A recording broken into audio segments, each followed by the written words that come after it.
Magandang gabi mga katongit. Ito na po yung sinasabi kong parto na yung malaki, kung paano gagawin lumusot. Ganito po yun. Ito na po siya.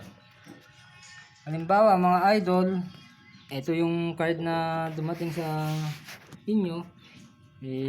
Nagkakataon naman talaga kung minsan ganito no? Pero hindi natin to basta-basta i-draw kasi makikitunog muna tayo gaya ng sinabi ko. Kunyari, ito yung bubunot una, tapos ito yung bunutan. Ito yung huling bubunot. Kung nakikita nyo mga idol, konti lang yung card na nakalagay dito kasi gawa ng ito yung mga sample. Basic lang para mabilis tayo, no? Ang gagawin natin dyan, pakinggan nyo lang ako kung paano gagawin, ha? Ito, kunyari bubunot na to, ha? Pag bumunot siya, tapos tinapon niya lang to, ibig sabihin hindi siya nagbago ng baraha.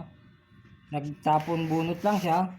Tapos ito naman ng sumunod, bumunot din siya. Ang ginawa niya, tinapon niya rin, hindi niya napalitan yung card niya.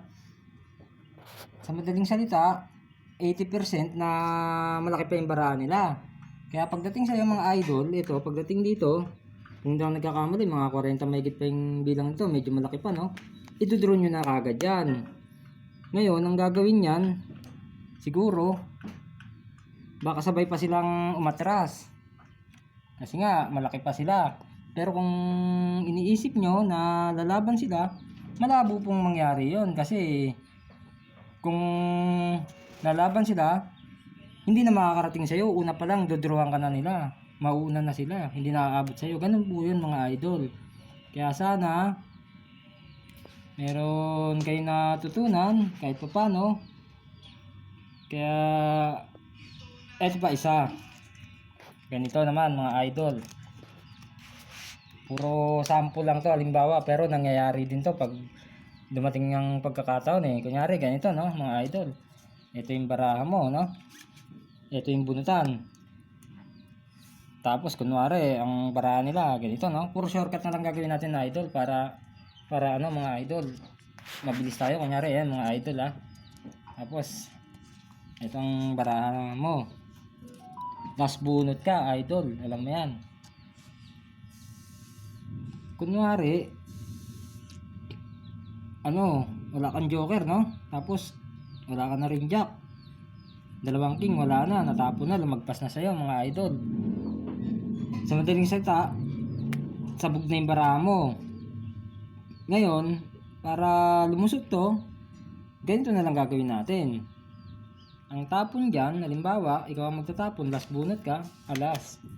Ngayon, pagdating sa kanya mga idol, ang gagawin naman yan, hindi ko na nilagyan mga idol ng card dito kasi para shortcut na lang yung labanan. Bubunot yan. Pag bumunot yan idol, itong kabila, bubunot din yan kasi matatakot alas yung tapon mo tapunan mo ba naman ng alas bubunot na rin yan. Ngayon ikaw naman idol, may card pang isa natitira.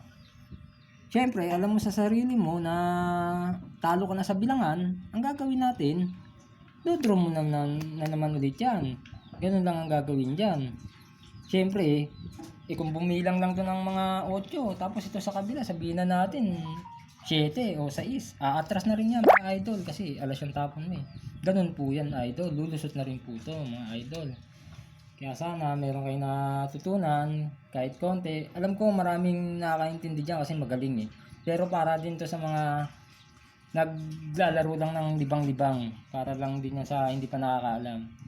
Kaya hanggang dito na lang, sa susunod ulit paki-like and share na lang po.